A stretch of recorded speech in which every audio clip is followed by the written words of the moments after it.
Lagyan po natin ng soy sauce. Malaki yung soy sauce ko. Parapit na siyang. Ayan, ang soy sauce ko dark.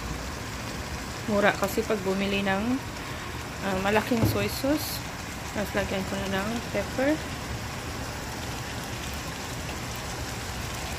Maraming pepper. Tapos, I put a little of ginger powder. It's ginger powder. And then cubes. After cubes. And then po, paprika. This is paprika, guys. Paprika.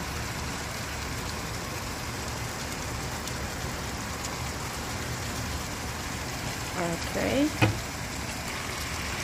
Ayan. Ayan, nilagay ko na yung aking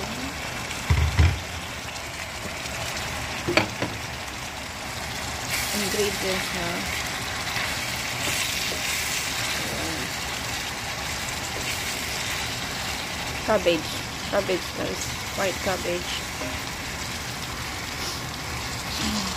And then, wait. Lagyan mo ng a little bit of salt.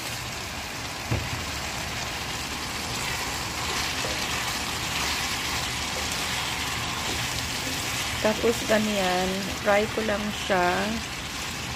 And then, I need to put a little bit of water. Hot water.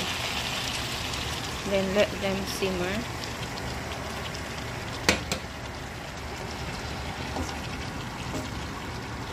So, takpan ko lang siya ng tapos parami yung aking soy sauce. Takpan ko lang siya ng konti para lutuin niya yung cabbage. The cabbage will cook right? So, I need to cover because I got something to put on. So, let them a bit for 2 minutes. So this one I add a bit of chili powder.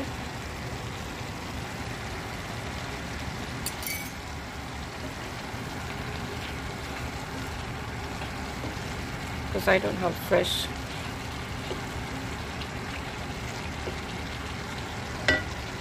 1 teaspoon of oyster sauce.